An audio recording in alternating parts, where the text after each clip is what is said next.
These are animal movements, or animal flow, a type of workout that only uses your body weight and do the sequence of movements in order for you to, well, work out. This also has similar movements and will build the strengths, coordination, flexibility, and other things you need for other body weight sports, such as rock climbing, ninja warrior, and parkour. If you're looking for a new way in order to work out and to do anywhere, I'm gonna take everything that I learned through the quarantine and pass that knowledge on to you. We're gonna go over the basic animal movements that you need, transition those into sequences or animal flow, show you some advanced ones, and a very simple workout that a beginner and advanced can do anywhere, starting right now. Starting with the basic movements. The first one we're gonna go over is QM, which in the parkour community means quadrupedal movement because, well, you got 4 limbs, gotta use all 4 of those bad boys. It's also referred as cat or cat curl, and sometimes referred to as beast. What you're gonna do is you're gonna get on all 4s, and you're gonna make sure that your back is straight and your knees are close to the ground without touching. Then you're gonna try to walk opposite hand, opposite foot. This is gonna simulate climbing up a ladder and simulate movements that you want to do, such as in rock climbing. Start with it slow, it's gonna make a lot more sense. And you get used to it, you're gonna get better coordination, which leads into the gym class hero, the crab walk. You're gonna go on your feet and you're gonna go on your hands, this time with your stomach facing out. It doesn't necessarily matter which direction you travel. It could be forward, sideways, backwards. The main thing is you're trying to do the same thing as QM, opposite hand, opposite foot. This tends to hurt the wrist a little bit more if you're not warmed up or if you don't take the proper breaks using the other animal movements. The good news with crab is you can put more of your weight forward, putting more on your feet, putting less pressure on those wrists. Now you're looking like a silly crab. You can snip around wherever you want. Those are the only 2 you need for beginner animal flow. Now there are so many more animal movements, but with those, that helps transitions into your first animal flow. Sequences, combining it together. First one is called an under switch. You're gonna start in QM position. You're gonna pick up 1 leg and 1 arm. The ones you're choosing is that they are opposite. So if it's your left arm, your right foot is going to raise. If it's your right arm, it's gonna be your left foot. Then you're gonna swivel down, and the goal is to get that leg kicking through that hole that you created by picking up that hand and that foot. When you're first learning, it's very easy to be able to sit down. That's okay, but ideally we wanna balance up. Bring your leg back, resetting into QM, or you can kick your leg through and go into crab. Now the reverse is the exact same thing. From crab to QM, pick up an arm or a leg, opposite hand, opposite foot, balance on 1 leg and 1 foot, bring that leg through that hole or that arch that is created when you pick it up, and now you're gonna reset into QM. The next one is sometimes referred to an over switch, sometimes referred to as a scorpion switch. Start in QM position. This time you only need to pick up 1 leg.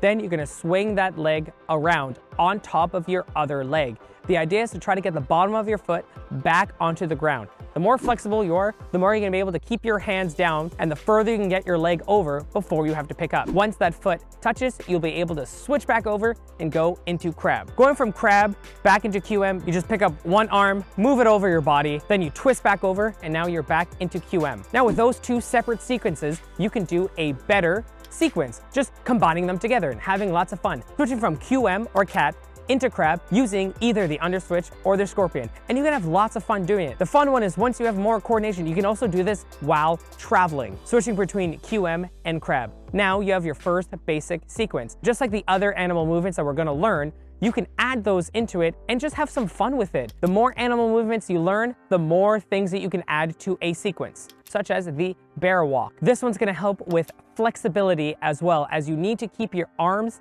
and legs straight. This is supposed to be a slow movement. You are gonna feel it in your calves, and you can tell how flexible I am by doing this. The other bear walk you can do is Yogi Bear. Hey there, boo-boo! The idea is to bounce back and forth. Doom, doo, doo, doo, doo, doom, doo, doo, doo, doo, doom. Staying on your tippy toes, staying on the balls of your feet. And lastly, for basics, is the monkey.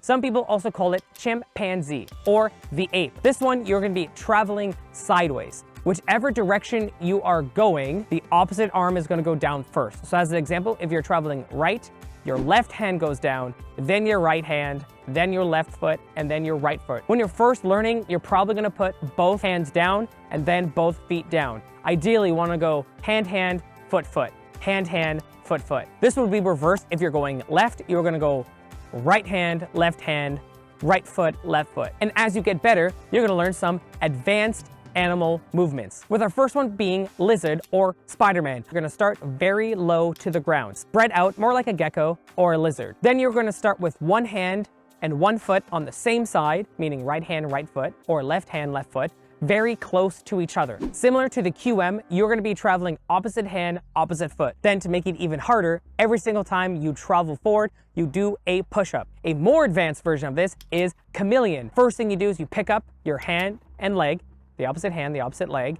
Then you're gonna do one of those lizard push-ups, but while balancing on one hand and one foot. Then you make your movement, now you do your lizard push-up, and you rinse and repeat. Which leads to the next advanced one, the Kong. This is a movement or a vault from parkour. The idea is you're gonna be jumping forward. You're going to start on your feet, leaping onto your hands. After you jump and land on your hands, you're doing a backwards motion, meaning trying to push the ground away. Very similar to if a dog needed to dig in the ground. As you do that, you thrust your hips forward, getting your feet down onto the ground. At first, your goal is to just get your feet in front of your hands. Then you want to get your feet between your hands, and then eventually you'll be able to get your feet further than your hands. An evolution of that, or onto the next advanced one, is the crouching tiger, in which you're going to jump onto your hands. This time, you want to bring your hips as high as you can, and you're going to slow yourself down, catching yourself in the air.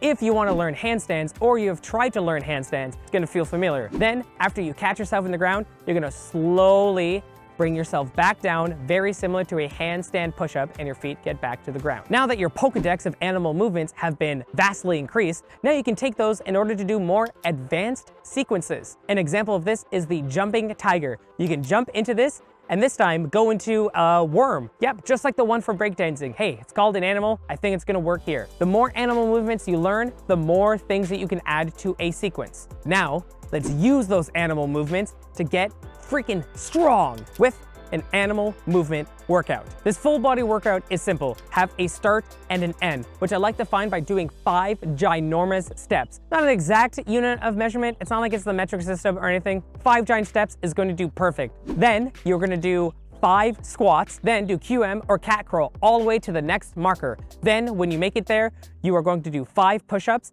and you're going to rinse and repeat. The goal is to do this 10 times, and you have a simple workout. In order to make this harder, exchange the squats for squat jumps, and when you're going back, you can do QM backwards, which adds a level of difficulty. Also, you can change the animal movement you are doing there and back if you want to change it up as well, or pick a more advanced one to make it harder. It's very customizable. Like I said, this helps build muscles, endurance, coordination, flexibility. But we want to learn some new ones. Spice it up. Have a list of new things. For that 8-pack ab that you're trying to get for beach season, you have the inchworm. The idea is to try to keep your arms and legs as straight as possible. You're going to try to get your hands as far away from you as you can. The idea is to try to get yourself as close to the ground as possible without actually touching the ground. Then you move your feet back to your hands, rinse and repeat. And the next one are legs specific, which get me every single time. You have a frog jump in which your hips are just more wide, your hands go between your feet, and you're jumping up and you're jumping far. You're leaping as far as you can, and you don't need to kiss it for it to turn into a prince. For duck walk, you're simply trying to stay as low as you can, as low to your feet as possible, but making sure your feet are still in front of you. Then you want to keep your chest up as much as you can. Then you're just going to walk forward, trying to stay in that low position. We also have got horse walk, which is similar, in which you're staying in 90s, keeping a wide stance